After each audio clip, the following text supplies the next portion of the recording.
Hey there, everybody. Welcome to our review for The Boys Season 2, Episode 7, the penultimate episode of this season. It's almost over, guys. We only have one more after this. What an explosive hour of television that we had. You all saw what I did there. This was crazy, bloody, gross in more ways than one. This episode earned every extreme rating you could possibly give it. And it was good to finally see it. This is what I expect from the show. There hasn't been as much gore this season, so they saved it all for this episode. Yeah, no kidding. Okay, well, we'll get into all of it. If you guys do enjoy this discussion, give us a like, subscribe, hit that notification bell, and support us further. Check those links to our Patreon as well as our store. Wow! Okay, listen, there was so much gore. That whole last, 3 minutes was everything that I love about this show. And this season has been a lot more about getting to know everybody and sort of diving a little bit deeper into their lives and who they are and who they were. But that last 3 minutes was like everything that I loved about the first season. It was so gross. So shocking. I assumed something bad was going to happen in that room because you're not going to have an intense courtroom drama on The Boys. This is not Suits. They're not going to make an entire hour storyline about that.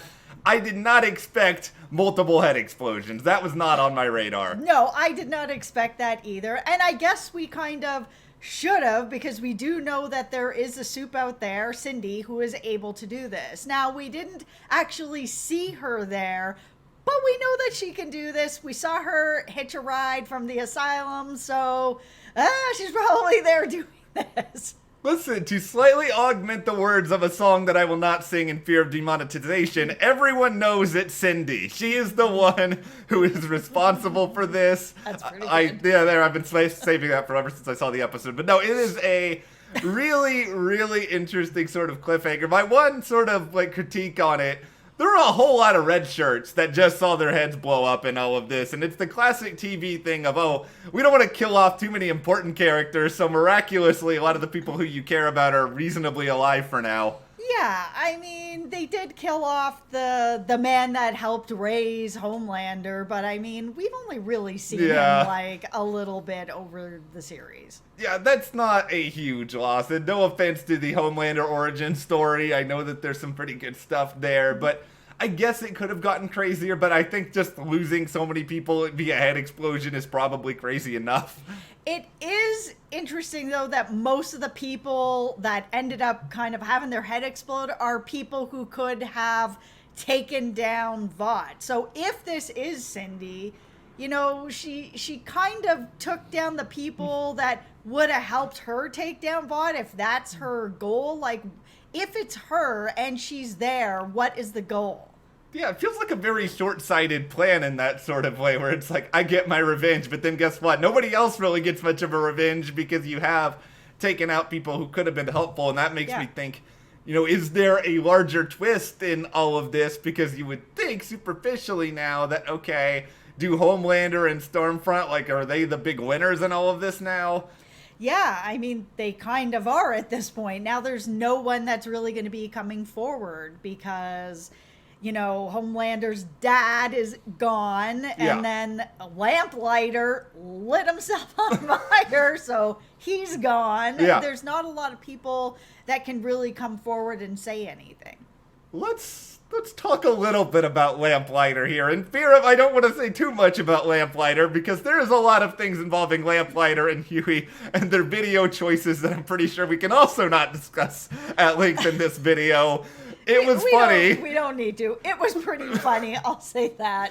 Yes. There was one moment where it seemed like we were going to go into an important revelation, and I know you know what I'm talking about here, and instead, all of that comes up, and it's a part of the movie that they're watching, and I was just like, whoa, okay, guys, hold on a second. So funny. No, I thought that they were going to be watching what's going on with Starlight. This episode was really funny. This was the funniest episode of the season, and the way that Lamplighter went was very shocking in its own right. I guess it did still benefit the larger cause of Starlight is rescued. We have that nice pseudo moment between her and Huey, which is, I guess, totally just stopped by the fact that her mom was also present there. I was actually really surprised that Lamplighter went, because we just spent the last episode, learning so much about him, building all this stuff with him. For him to just go and set himself on fire there was really quite shocking. I thought that we were building up to sort of this idea of another sort of superhero that's been screwed over by Vought, and now he's going to be, not necessarily part of the boys, but he was going to actually be part of the solution. I really didn't expect it. Yeah, I kind of thought, like, is there a world where he could get together with these other people, superheroes on the outs, the Deep or A-Train, and we don't know what's going to happen with Queen Maeve now, and no, it doesn't really come together like that, and I guess this is the boys reminding us that they are going to spend a lot of time with someone and then pull the rug out from under us, which kind of makes it feel like we wasted the time, but I think that's kind of the point. They won't want us to know what's coming. So we learned that Black Noir has a nut allergy.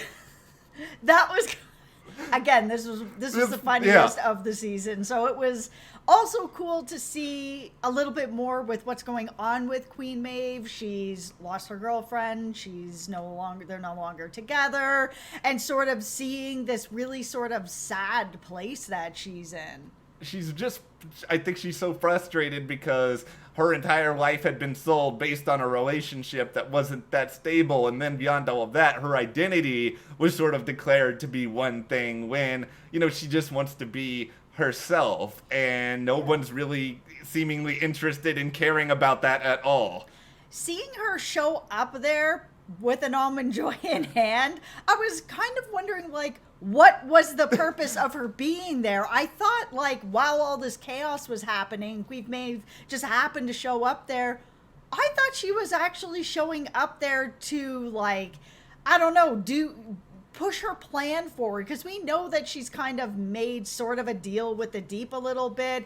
She's kind of digging in deeper here to figure out what's going on. There was that moment where it was kind of like, come along with me, and she was like, nah, this is my stop kind of thing. I'm sticking where I am.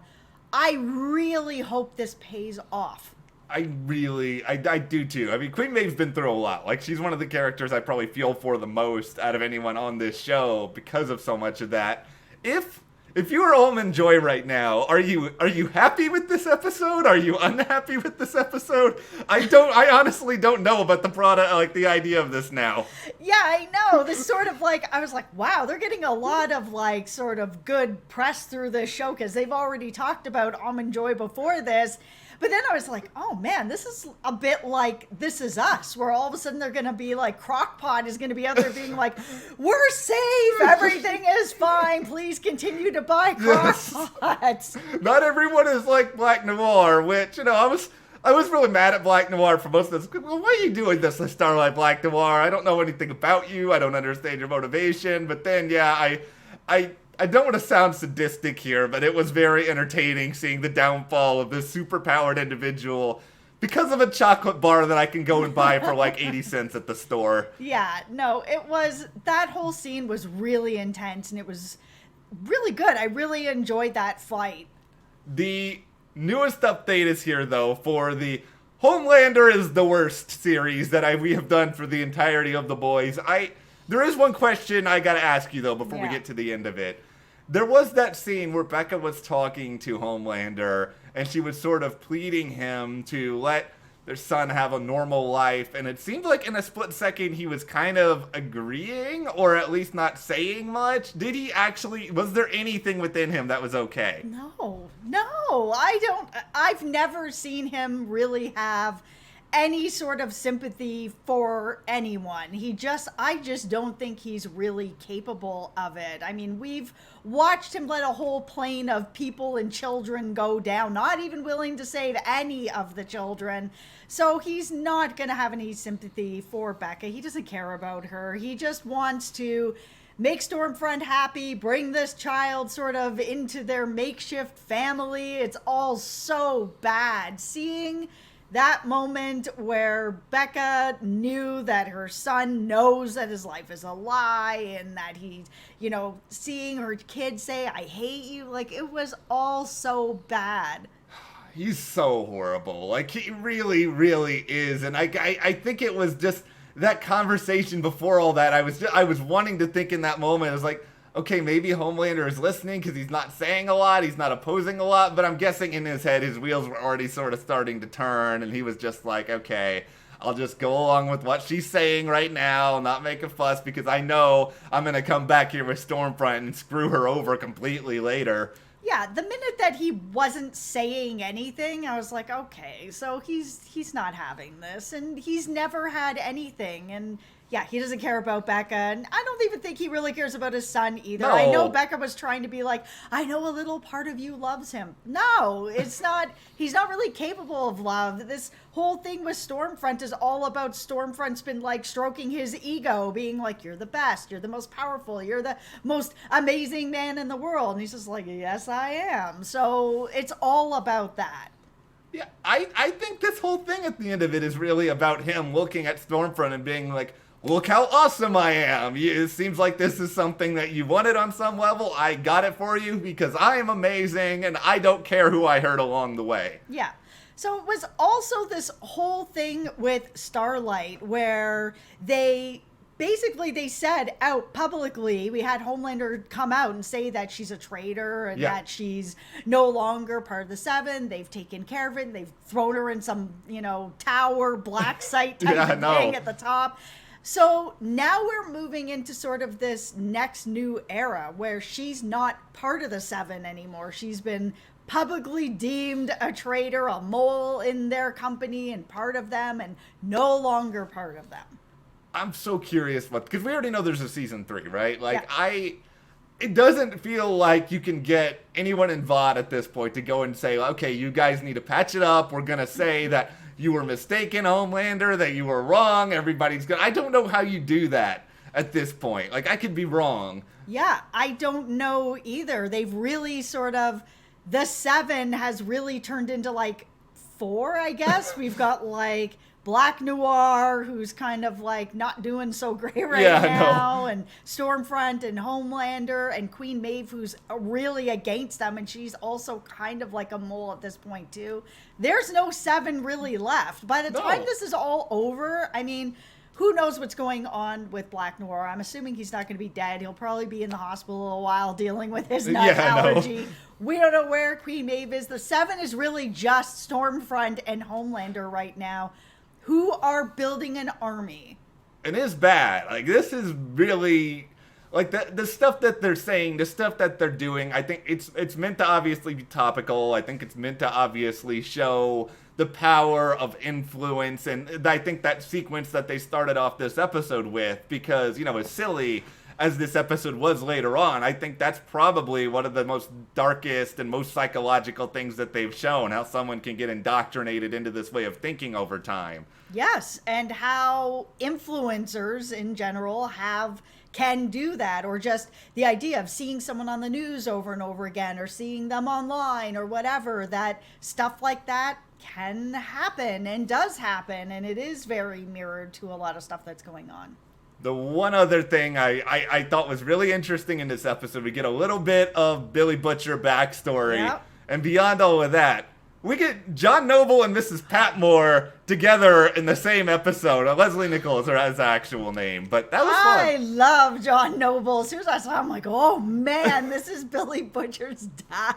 It makes sense. It does make sense. What a great actor. I love him. So yeah, we did get a little backstory, sort of learn that his dad was beyond hard on him and his brother Lenny, and that it sounds like his brother Lenny took his own life. And we were sort of speculating on how or why, and that maybe Lenny had some sort of problem with maybe a soup or something like that maybe that was added on to Billy's hatred towards them. But it sounds like it may have had something to do with just his dad pushing him and pushing him and pushing him, and then Billy kind of trying to escape, and Lenny couldn't take it anymore. Yeah, and I think it still contributes to Billy's rage in an interesting way when he's lost so many people who he's loved. He's been betrayed, and I think soup's this abstract thing. It's so easy to push his rage on a lot of that because it's not just one person, it's this institution. And I think that's a big part of why he is the way that he is. Like, I hope there's a little bit of peace for Butcher. I mean, I know we can't have too much of it because then he's not really Billy Butcher anymore, but Yep. I need more of the boys together in the finale. I need a lot more Mother's Milk, who just feels like they have not given him anything to do all season. Yeah, Mother's Milk has been kind of left to the side this season a little bit. That has been a little bit of my criticism of this season, is that I've wanted to see the boys more together. And at the beginning of the season, I wanted to see more of sort of the seven together and some of their like nonsense that Vought has them do, because it's always like a cool sort of back and forth to be like, look at them as superheroes and look at how terrible they are. We've had a lot less of look at them as superheroes and just more of like everybody's terrible. But for the boys, I do want to see them coming together for more of this. Their scenes together. I love it when they're together. They all play off each other so well. And I know we have like little bits of it. Like we saw Kimiko was actually starting to teach Frenchie how to talk to her. I love that. Yeah, we have these little moments, and it does make me want more. And I think part of this is the problem of them only doing 8 episodes a season, when I know there's probably a lot of special effects, and this is probably not a cheap show to make, but Game of Thrones usually gave us more than 8 episodes. Yeah, that's true. And I feel like with its popularity that maybe they will be able to even give us 10. This went by like this, and it's strange because the first time we saw this, it was all released at once, and it really went by in a flash. Yeah. Now it's like, oh, we got 3 at once and then 1 a week. I was like, oh, okay, they're going to make it last. It's going to be nice and slow. It's the last episode coming up, guys. It still felt like it went by too quick. Way too quick. It's been a great season. It's been fun, but we have one more to go. And what do you guys think is going to happen on that one? Give us your finale predictions, what you thought about episode 7 in the comments. And if you do like this discussion, give us a like, subscribe to the channel, hit that notification bell, support us more, check those links to the store and our Patreon, and we'll see you here next time.